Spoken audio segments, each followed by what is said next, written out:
TC Rádio, a rádio oficial de quem investe. Bruno Mazzoni, Indifute, Dolfute, vamos calibrar os pontos com base no seu trabalho gráfico, sempre na estica. O Bruno Mazzoni chega para mais uma, bem-vindo, meu amigo.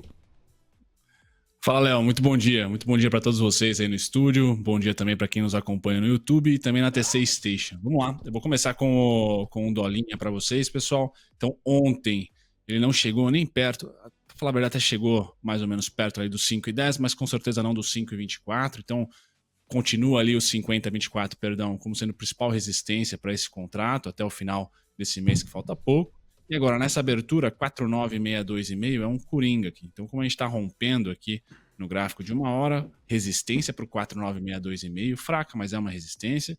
E depois somente no 4,978, 4,992,5 e a mais forte sendo 50,18,5, 50,24. Tá? Para baixo, 49,47,5, 4.943 aqui, bola. São os dois principais suportes. E aí o clássico já 4,927,5, 4,926,5.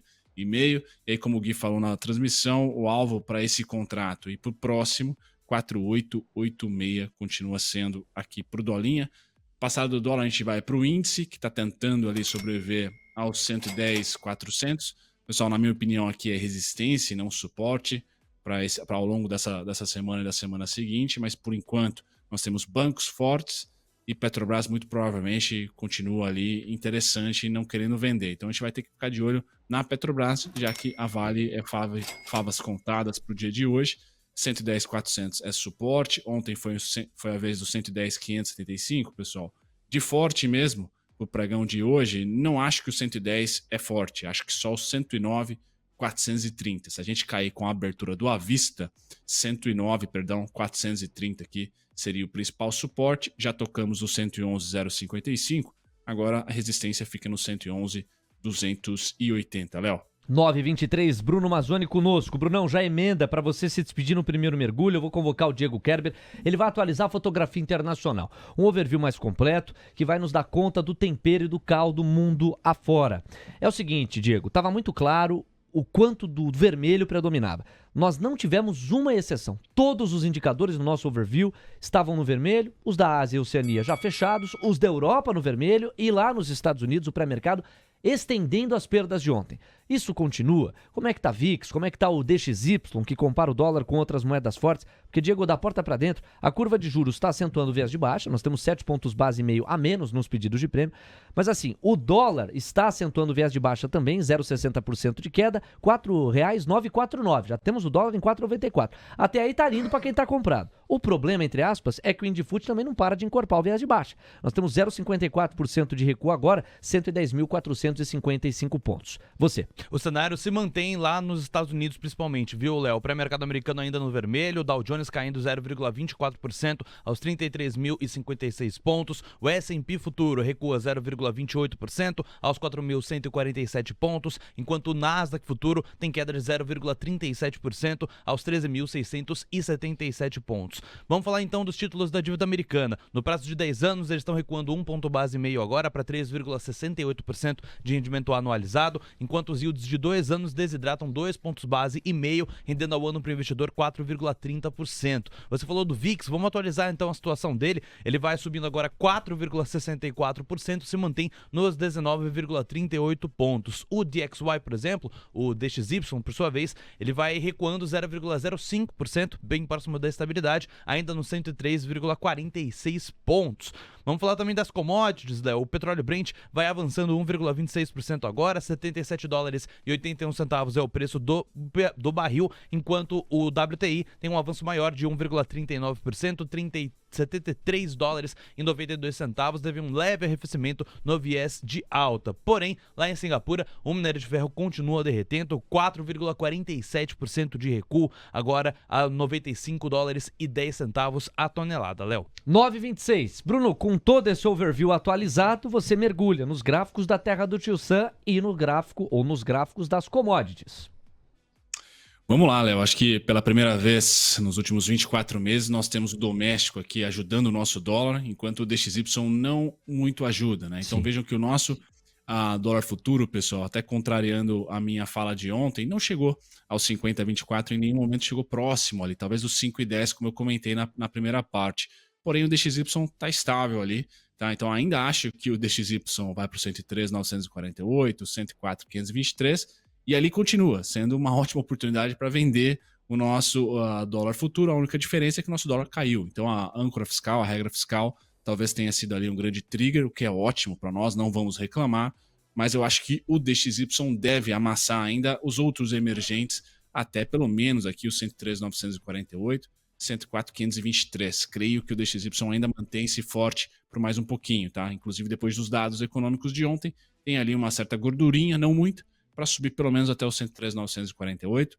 104,523. Então você que opera Forex aí, não vejo o euro fortalecendo contra o dólar tão cedo, até que esse dólar chegue no mínimo ali, pelo menos, até os 104, 103,948.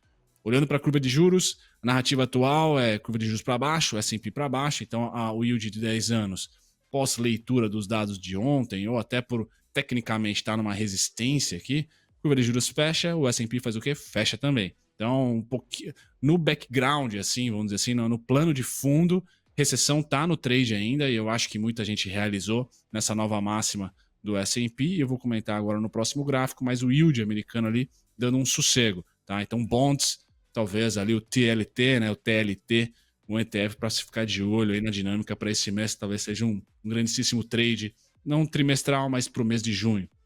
Olhando para o S&P, respondeu aqui com vendas nos pontinhos futurológicos aqui, pessoal, mas ainda não aquela super venda. Então, eu continuo com as resistências 4.223, 4.239, 4.245, candidata à máxima do ano, tá? E a única parada que eu tenho para essa queda atual é o 4.090, mas é fraco, tá? O principal ponto, voltamos ali para os 3.998, 3.924. Acredito que o S&P vai inaugurar o caranguejo, coisa que é muito particular nossa aqui do Ibovespa, mas ele deve agora caranguejar, não ter mais direção nem para cima nem para baixo, entre os 4.200 e 3.900 ali, uma grande treta de narrativas aí entre recessão e inflação resiliência. Passado do S&P, a gente vai para o petróleo, esse eu vejo com desequilíbrio, então acho que eu tô com corleta, tô com corleta, se a Petrobras por algum motivo cair, seja o trade Marina Silva, etc., é para cima, a Petrobras vai ser difícil ser vendida, só não acho que ela vai ter tanta força técnica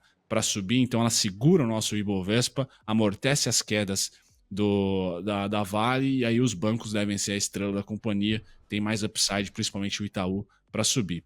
Petróleo, pessoal, acho que vem para o 79, 71, mas eu tenho ali tinha para o mês de maio, continuo tendo, e para o mês de junho, sazonalmente alta para o petróleo, então 83, 87, 91 e 43, para mim são os alvos que eu acho que o petróleo vai chegar, das commodities, é a principal que tem a simetria para cima. Tanto os grãos como o minério, que é o próximo aqui, estão em um momento de consolidação, tá?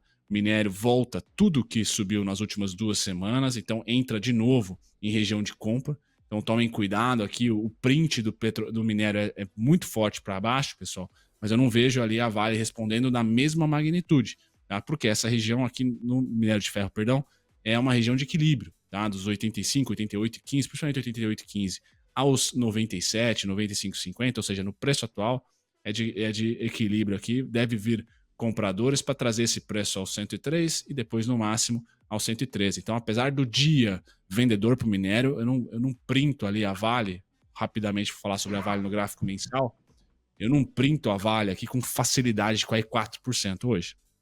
Tá? Eu printo a Vale com suportes ali no 64,32, 65,9, essa região dos 65, que é VWAP desde a mínima feita em 2020. Tá? Um VWAP ancorado ali. Então a Vale talvez caia menos ou até, quem sabe, ali segura o nosso Ibovespa e seja neutra no dia de hoje, Léo.